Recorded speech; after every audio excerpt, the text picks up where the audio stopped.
তাহলে কোরআনের ভিতরে ডুব দিলে মনে হয় পুঁজি আসে।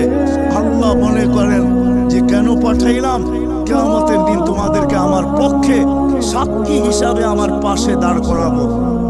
শুহাদা আলান নাস, কিয়ামতের দিনে উম্মত আল্লাহর পাশে সাক্ষী হিসাবে দাঁড় করাবে আল্লাহ।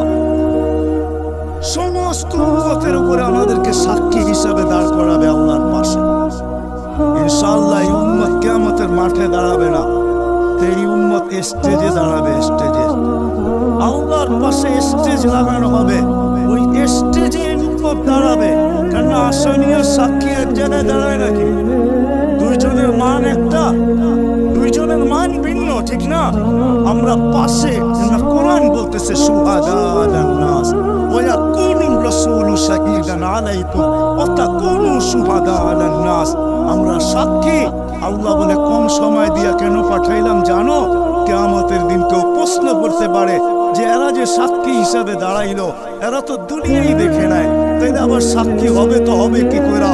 ওই দিন যেন আমি বলতে পারি এদের পা উঠায়া দেখো, এরা এখনো দুনিয়ার মাটি লাগানো আছে, যদিও কম সময়ের জন্য।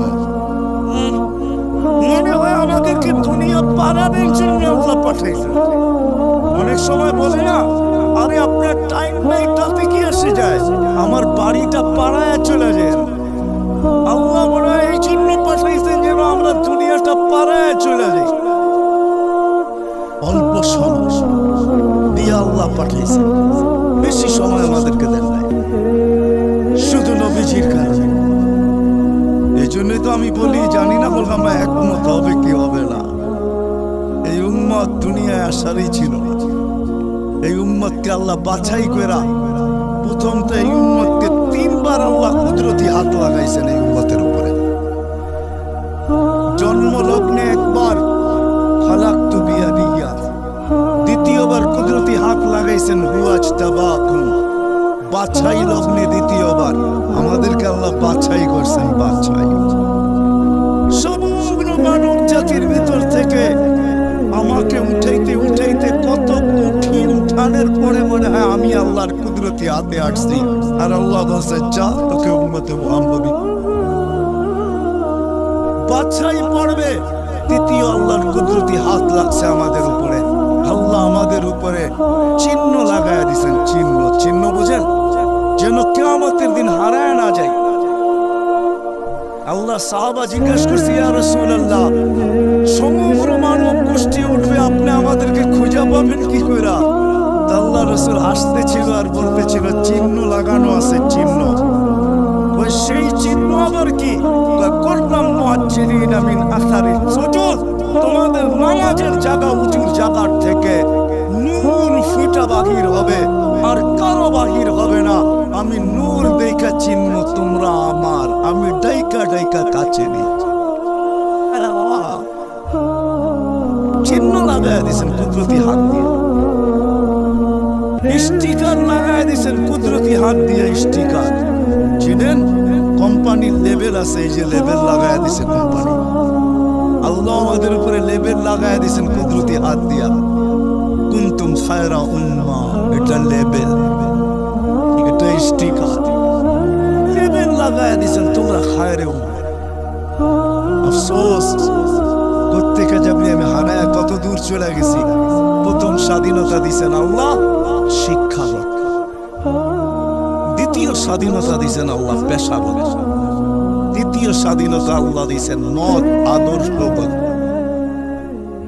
স্বাধীনতা যদি না দিতেন সব আল্লাহ, আর আপনি টক শোতে বসে বলবেন আল্লাহর বিরুদ্ধে, আর আপনি চিৎকার দিয়ে বলবেন গড ইজ নাথিং। অস্তিত্ব কে দিছে? পক স্বাধীনতা, যেটা মত আদর্শের স্বাধীনতা দিছে আল্লাহ। এই জন্য কিচ্ছু বলেন, শুধু অপেক্ষা করেন, অপেক্ষা। কোরআনও বলে ফান্তাযিরু ইন্নী মাআকুম মিনাল মুনতাযিরিন, আমি অপেক্ষা করতেছি, তোমরা অপেক্ষায় থাকো। আল্লাহ কিসের অপেক্ষা? ওয়া ইযা জা আজালু, সীমারেখা আসতে দেরি, আখাযনাহু বাগতাতান, তোমাকে আমি ছোঁয়া উঠাইতে দেরি করব না। লা তুসআলুনা আনিন নাঈম, তারপরে তোমাকে একটা একটা জিজ্ঞাসা করব, তারপরে দেখি তুমি যাও কোথায়, কোথায় যাবে তুমি? সত্য এটাই।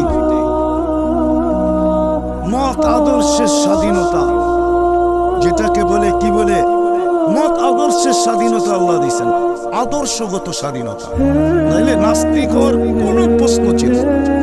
অস্তিত্ব দিবে আল্লাহ, আপনি বলবেন আল্লাহর বিরুদ্ধে, এটা পসিবল ছিল না, ইম্পসিবল। আল্লাহ দেখায় দিয়েছেন 2020-এ, দেখায় নাই? কি দেখাইছে?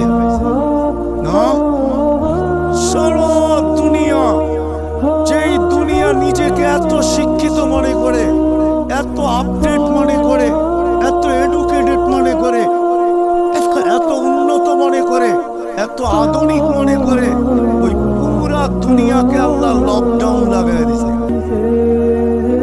আপনি বলেন আপনাকে মাস্ক পরায় না, আল্লাহ দুনিয়ারে মাস্ক পরায় দিয়েছে, দুনিয়াকে। আপনাকে আমাকে পড়ায় নাই, দুনিয়াকে মাস্ক পরায় দিয়েছে।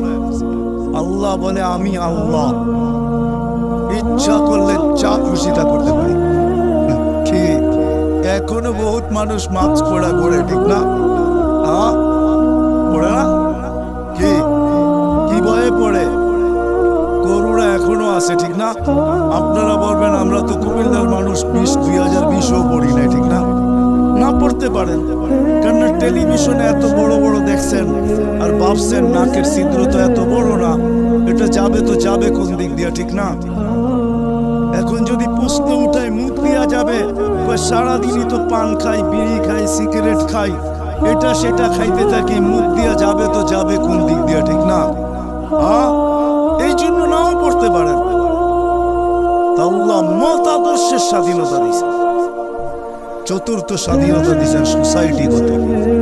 সমর্থ থাকলে দুনিয়ার যে কোথাও বাস করতে পারে। আমি চিনি কুমিল্লার অনেক মানুষ যারা আমেরিকাতে বাস করে, আমি চিনি অনেককে কুমিল্লার যারা অস্ট্রেলিয়া বাস করে, যারা কানাডায় বাস করে, আমি চিনি ইউরোপে বাস করে, চিনি আমি অনেককে চিনি, আমাকেও চিনি। সমর্থ আছে দুনিয়ার যে কোথাও বাস করতে পারে। আর পঞ্চম স্বাধীনতা, এই ছোট জীবনটা, যেমন স্কুলে খেলার সময় একটা পর্ব হয়, যেমন খুশি তেমন সাজো। আল্লাহ বলে এই ছোট জীবনটা তুমি যেমন খুশি তেমন সাজতে পারো, তোমাকে কিচ্ছু বলছো স্বাধীনতা দিলাম, নাইলে কোনোদিন সম্ভব ছিল না। তো কথা ওইখান থেকে বাহির হয়ে গেছি। যতক্ষণ পর্যন্ত আল্লাহ আল্লাহ রসুলের কাছে আকর্ষণের পাত্র না হব, আর আকর্ষণের পাত্র হব আমলের দ্বারা। কিসের দ্বারা? আর আমল জীবনে আসবে দিনই কথা যত বেশি একাগ্র চিত্তে শুনবো, মনোযোগ সহকারে শুনবো আর দিলে কাঁদবে, তখনই আমল আসবে। আর আমলের দ্বারা আমি আকর্ষণের পাত্র হব। তখন বংশ কি আল্লাহ দেখবেন না। কুমিল্লার মানুষ, কথা শেষ দিকে চলে আসছি আমি, 6 বার আমি বেলালের বাড়ি দেখছি, 6 বার। রাদিয়াল্লাহু তাআলা আনহু, আমি 6 বার ইথিওপিয়া গেছি, 6 বার। এই চোখ থেকে পানি 6 বার ঝরছে। শুধু বাড়ি দেখা, ব্যক্তি তো দেখি নাই, কোত্থেকে দেখবো? সে তো অনেক আগে চলে গেছে, তার দেশের মানুষগুলা দেখছে। কিন্তু একটা অনুমান হয়েছে, একটা এটাকে কি বলে, এতটুকু বুঝতে পারছি যে 1400 বছর আগের বেলাল কেমন ছিল। আজকের মানুষগুলোই যখন পছন্দ হয় না, তো 1400 বছর আগেরটা কেমন হবে? আজকের ইথিওপিয়া আদিস আবাবা রাজধানী ইউরোপের সাথে টক্কর লাগায় উন্নত হইতেছে, ইউরোপকে পিছিয়ে রেখে দিতেছে। তাইলে আজকেও যদি মানুষগুলো পছন্দ না হয়, 1400 বছর আগের বেলাল কেমন ছিল? কিন্তু বেলাল যেখানে ওইখানে কেউ নাই। কেমন আকর্ষণের পাত্র, জমিনে চললে জান্নাতে পদধ্বনি মতো জান্নাত। আল্লাহর রাসূল কানে শুনা ঈসা বলছে, বাবা খাইয়া বেলাল, এত বড় আকর্ষণের পাত্র কি করে হইলে? জান্নাতে তোমার পদধ্বনি, তাও আমার আগে আগে। পিছিয়ে হয়তো তাইলে মাইনা নিতাম, আমার আগে আগে। দেখতে তো ছিলাম না, তোমাকে পদধ্বনি শুনতে ছিলাম। জিবরিল আলাইহিস সালামকে জিজ্ঞাসা করলাম আমার আগে কে? তো হাসি দিয়া বলল, আবদুকা বেলাল, আপনার গোলাম বেলাল। আয়েশা বলতেছে, হারিস বিন নোমান, তুমি এত আকর্ষণের পাত্র কি করে হইলা? বলছে কি আর রাসূলুল্লাহ, জান্নাতে ঘুরতেছিলাম, তুমি তাহাজ্জুদে কোরআন পড়তেছিলা, আমার রাত্রেই সফর ছিল, আমি রাত্রেই পৌঁছে গেছি এখানে, আর রাত্রই ছিল, সময়কে আল্লাহ থামায়া দিয়েছিলেন, রাত্র ছিল, জান্নাত ভ্রমণ করতেছিলাম, লাউড স্পিকারে তোমার কোরআন শুনতেছিলাম। জিজ্ঞাসা করলাম হারেস এইখানে আসলো কি কইরা? তো জিবরিল ইসলাম হাইসা বললেন ডেলি রাত্রে পড়ে আর আমরা শুনি। জিজ্ঞাসা করলাম এই মর্তবা পাইলো কি করে হারেস? সে কয় মার পায়ের তুলার বদৌলতে, মার খেদমত করে। আজকালকার সমাজের যুবকরা তো সন্তান মা বাবার খেদমতই করতে চায় না। বললে আবার কুমিল্লার মানুষ রাগ হয়ে যায় কিনা জানি না। কুমিল্লা আসতে এই জন্য মনে ওঠে, হয় ওই দিনের কথা মনে ওঠে যেদিন পুলিশ লাইনের সামনে সন্তান বাপকে গুলি করে মারছে। বুঝা গেছেন না? বুঝা গেল নাই? মারে নাই? বুঝা গেলেন? আমি তো বলি নাই আপনাদের এই কাহিনী। কুমিল্লা দিয়ে গেলেই আমার মনের ভিতরে ওঠে যে হয় কোন সমাজে জন্ম নিলাম, কোন দুনিয়াতে আসলাম। আপনাদের এই কুমিল্লা পড়ছেন, নেটে সার্চ দেন, দেখেন লেখা আছে, পত্রিকায় উঠছে, মিডিয়ায় উঠছে। বাকিগুলা বাদিয়ে দিলাম, ঐশীর কথা বাদিয়ে দিলাম, ঠিক না? ঐশীর কথা বাদিয়ে দিলাম। সন্তান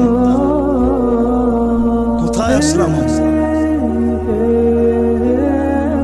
সন্তান মা বাবাকে গুলি করে হত্যা করে, হায় হায় হায়, অথচ মার খেদমত করে হারিস বিন নোমান। আরেকটা মনে উঠলো, এই জন্য বলতেছি, মুসা আলাইহিস সালাম আল্লাহকে জিজ্ঞাসা করছে, আল্লাহ আমার জান্নাতের বন্ধু কে? কয় কসাই। আপনি আমার সাথে এমনই করেন, যেটা জিজ্ঞাসা করি সাথে সাথে জবাব দিয়ে দেন। আমি আর কসাই মিল হইল কোথায়? আল্লাহ বলে সিদ্ধান্ত এটাই, ওয়াকাউলুনাল ফাসাল, আমাদের সিদ্ধান্তই সিদ্ধান্ত। আচ্ছা ঠিকানা দেন, যায় দেখি কি আমল করে।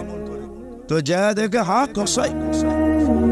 সারাদিন গোস্ত বিক্রি করে যখন বাড়ি যাওয়ার পালা আসছে, তো গোস্তের একটা টুকরাকে নিয়া কিমা বানায়া পুটলার ভিতরে নিয়ে দোকান বন্ধ করতেছে। মুসা আলাইহিস সালাম বলতেছে, তোমার বাড়ি মেহমান হওয়া যাবে? অবশ্যই যাবে, কিন্তু শর্ত আছে, আমি ডাইরেক্ট বাড়ি যাব না, আমার সাথে চলো। তো বলছে ঠিক আছে চললাম। যা ঢুকছে এক ঝুপড়ির ভিতরে, খুব পরিপাটি সুন্দর, কিচেনে যে ঢুকা রুটি বানাইছে, তরকারি পাক করছে, রুটিকে চুবাইছে তরকারির ভিতরে, তারপরে এক খুনখুনে বৃদ্ধাকে বুকে টেক লাগায় বসাইছে, পিঠ লাগায় বসাইছে, পিঠ বুকের সাথে লাগায় বসায় নেওয়ালা বানায় বানায় খাওয়াইতেছিল। মুসা আলাইহিস সালাম দেখতেছেন, কেননা ওনার অভিজ্ঞতা ছিল খিজির আলাইহিস সালামের সাথে বেশি প্রশ্ন করা, 3 প্রশ্নেই ওয়াকাউ। আল্লাহর রাসূল বলছে, লাউ সাবারা মুসা লা আলিমনা কাসীরাম মিনাল খায়র।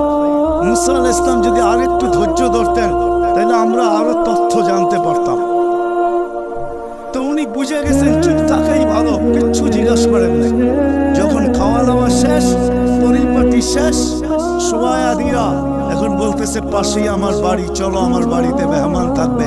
এখন আর চুপ থাকতে পারেন না, তো বলতেছে শোনো এই বৃদ্ধা কে? আমার মা। সকালে যখন যাই তো পরিপাটি করা যাই, খেদমত করা যাই, বিকালে যখন আসি তো আগে মার খেদমত করি, তারপরে নিজের ঘরে যাই। তো বুঝলাম, কিন্তু তুমি খেদমত করার পরে মা জানি হাত উঠে কি বললো? খুনখুনে বৃদ্ধা, তো দাঁত নাই। বলছে দূর, বাদ দাও পাগল মা। যখনই খেদমত শেষ করি তো হাত উঠে বলে, আমাকে মুসার, আমার সন্তানকে আল্লাহ জান্নাতে মুসা আলাইহিস সালামের সাথী বানায়া দিয়েন। তো মুসা আলাইহিস সালাম চিৎকার দিয়া বলতেছে, মা পাবেন না, মুসার মেহমান থাকার প্রয়োজন নাই, জানার দরকার ছিল তুই আমার বন্ধু হইলি তো হইলি, আমার বন্ধু হইলি তো হইলি কি কইরা? এই জন্য আমল দ্বারাই আকর্ষণের পাত্র হইতে হবে। বৃষ্টি আর রহমতের বৃষ্টি চলে আসছে। আল্লাহ আমাদেরকে আমল নিয়ে মরার তৌফিক দান করেন ইনশাআল্লাহ। আল্লাহ আমাদেরকে কবুল করেন। ওমা আলাইনা